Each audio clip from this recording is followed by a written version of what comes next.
sinaboneka, ariko mboneka atari kwanga kuko nari nemeye kuza. Bize neza cyane.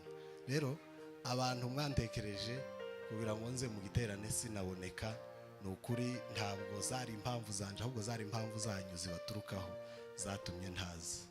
None ga ubutaha nzoza nimusura kuntekereza, ariko mwabivuganye neza nzoza. Hari abantu bamenyesheje bafite igiterane, ubwo abandi bahita bamenyesha ubwo aho ngaho. Rero biramvangira, mbabajije bose na bose nkumva ntibariko babihurizaho cyane, kandi uriya bavuga ubutumwa tuza turengana cyane. Wanasifiwe. Ese ibyo Imana ndiyo bihererwa icubahiro. Erega Imana ni Imana, Imana ihabwa icubahiro. Abavuga ubutumwa tuza turengana. Uku pasiteri amajambo yose yavuze, birashoboka hari umuntu muzamuvuga ngo niwe babwiye ngo bamubwira nabi, ubwo ni urugero, ariko twazanywe no kuvuga Yesu. Bityo rero nimusura kuntumira, kandi namwe nimuzaba mutegura ibiterane, muzamuvugana neza, muhurize hamwe, nuko mureke kimwe kibe ikindi kizobe ikindi gihe. Siko bimeze, kugira ngo bitazoza biteranya abakozi b'Imana mwatekereje. Tugiye gutaramira Imana, tugiye guhimbaza Imana. Murambabariye abari bangaye, mwambabariye. None se mubonye hari kidasanzwe nazanye cyo tuma ntaza? Ntacyo. Rero utaha nimutekereza tuzaza.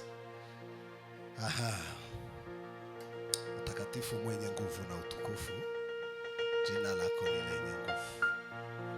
Uri Imana ibitangaza, kandi uri Imana yo kwizerwa. Uri Imana izayomora inguma ziri ku mitima.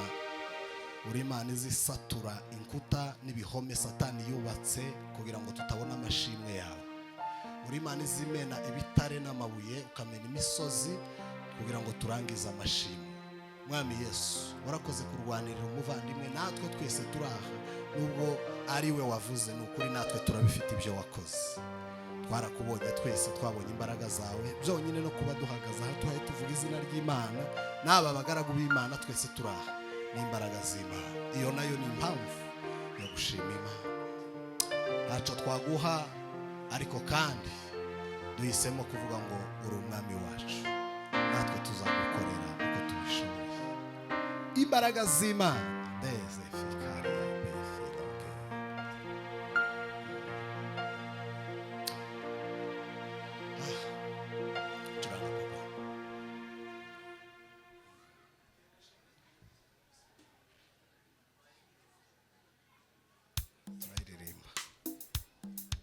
kadufatikanye gutekereza imbaraga z'Imana. Niba hari icyo Imana yakoreye ubuzima bwawe, hari icyo Imana yaganirije umutima wawe, nikitarasohora kizosohora kubw'imbaraga z'Imana. Rero Imana iguhumurisha, uza kubishobora guhaguruka zobona izina.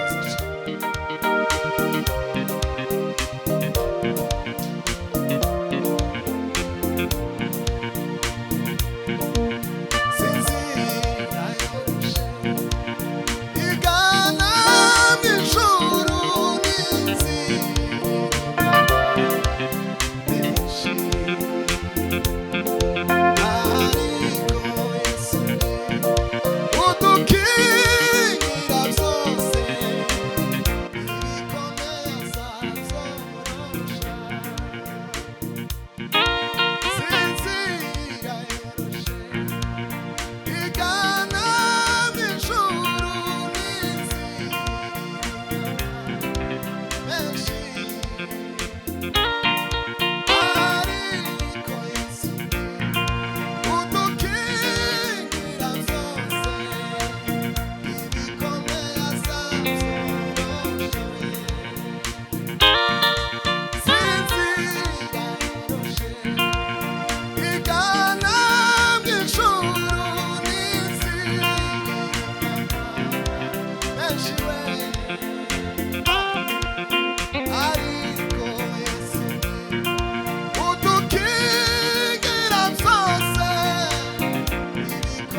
imbaraga z'Imana zitakibaho, ariko imbaraga z'Imana zirahari kandi bikomeye. Nta wundi muntu, nta mwene wanyu wo gufasha, amafaranga ntaza kemura ikibazo. Imana yonyine, Yesu Kristo umwana w'Imana. Duheze Imana icyo. Haleluya! Ugomba kumva ko hari imbaraga z'Imana ziri mu kirere, ziri hejuru imbere yawe, zishinzwe kukugirira neza no kukureba. Nudasenga rero ingorane. Ngaho papa twagiye.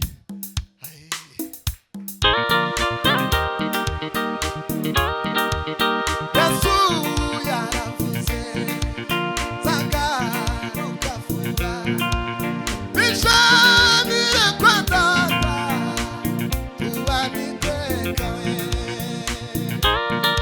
Yesu alisema itaruditena kuwachukua wote enda mbinguni. Bahari na mawimbi na upepo wavumae utuongoze Baba we. Maramba ya simu ya bahari na mawimbi upepo wavuka utuongoze Baba we.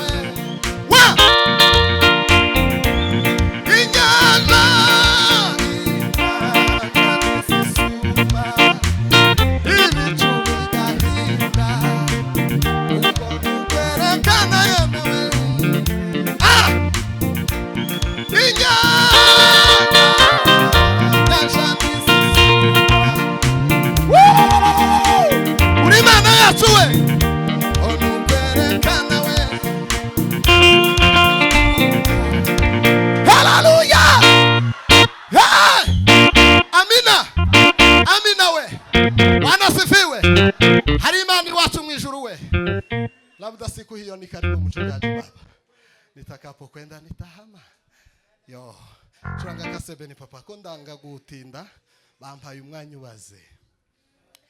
Nagira ngo Imana ugomba kumva ko ari so, ku buryo igomba kumenya ikibazo cyawe aze. Wanasifiwe sana. Bene wanyu baza hanyuma, ariko Imana niyo mbere.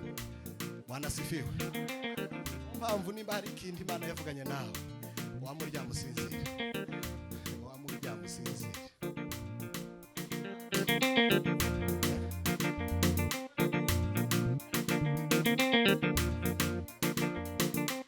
Mana nzagushimisha umutima wanjye, avuga ibigwi by'amaboko yawe. Mana nzagushimisha umutima wanjye, avuga ibigwi by'amaboko yawe. Mana nzagushimisha umutima wanjye, muhaguruke twibase Imana. Avuga ibigwi by'amaboko yawe. Ariwe Mana nzagushimisha umutima wanjye, avuga ibigwi by'amaboko yawe. Avuga ineza wangiriye Mana we, byabiye byari bikomeye warabinduye Mana we. Ayi byabiye we byari bikomeye warabinduye Mana. Ayi byabiye ala sika peride seke. Ayi we byabiye byari bikomeye warabinduye Mana. Mana we, Mana zagushimisha umutima wanjye. Mana we zavuga ibigwi by'amaboko yawe. Mana yanjye, Mana zagushimisha umutima wanjye. Ayi mwami we ilaode avuga ineza wangiriye Mana we. Zabiye byari bikomeye warabinduye Mana. Ayi we byabiye iyo ni Imana yacu we. Ayi we haleluya. Ayi byabiye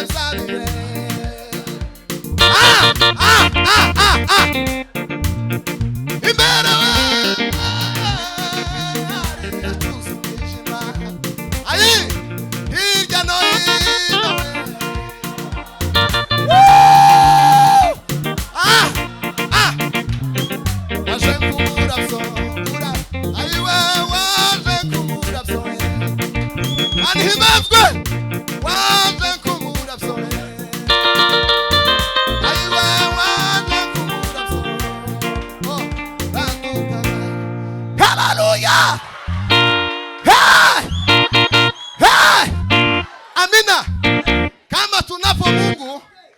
hakuna nguvu za ibilisi ambazo zinazoweza kututawala. Bwana Yesu asifiwe. Wewe ulimwasi Mungu, pisha nipite, dunia nzima imeharibika kwa ujanja wako. Uliwadanganya Adamu na Eva, sogea nipite.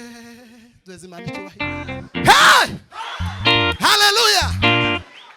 Tuzaja mu ijuru. Habe nubwo bimeze bite papa? Mwongozi. Bwana asifiwe. Tutaenda mbinguni. Bwana Yesu asifiwe sana.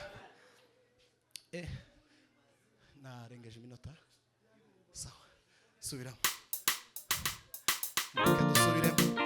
Dusubiremo nanone Satani nayo ibimenye ko nta wundi mwami tuwe gushima. Imbaraga z'Imana zigusange. Imana ikurwanirire mu izina rya Yesu. Imana isenye icyo gikuta mu izina rya Yesu. Hima! Mana zagushimisha umutima wanje.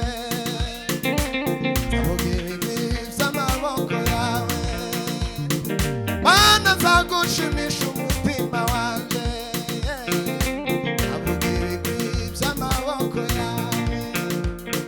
Mana zagushimisha umutima wanje. Mana we abugirigwi z'amaboko ya. Zavuga wangiriye Mana we zabiye. Ukaba warabonye ineza y'Imana uzatuza akanwa kawe. Zavuga we wangiriye Mana we zabiye zari bikomeye. Ukuri narayibona. Zavuga we wangiriye Mana zabiye zari bikomeye warabihinduye. Mana zagushimisha we zagushimisha umutima wawe. Mushumba we zavuga we zavuga we zavuga ineza wangiriye zabiye we warabihinduye. Zabiye hari ibihe twakubonye Mana we we zabiye barayibonye wa sakele be zabiye we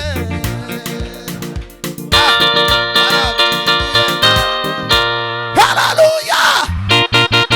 Hey! Amina. Nimwicare. Hanyuma reka nsabe nimutambuke muze mwembe kugira ngo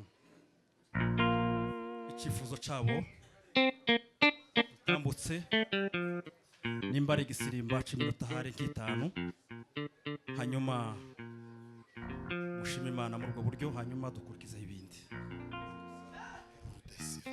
Uriyo mubona dushima Imana ni ukuri dufite ibihamya by'imbaraga z'Imana twabonye. Bwana Yesu asifiwe sana. Hari ibyo dufite natwe twabonye. Imana ihabwe icyubahiro. Duheze Imana icyubahiro. Hallelujah! Bwana asifiwe. Curanga papa tureke gutinda mwihangane.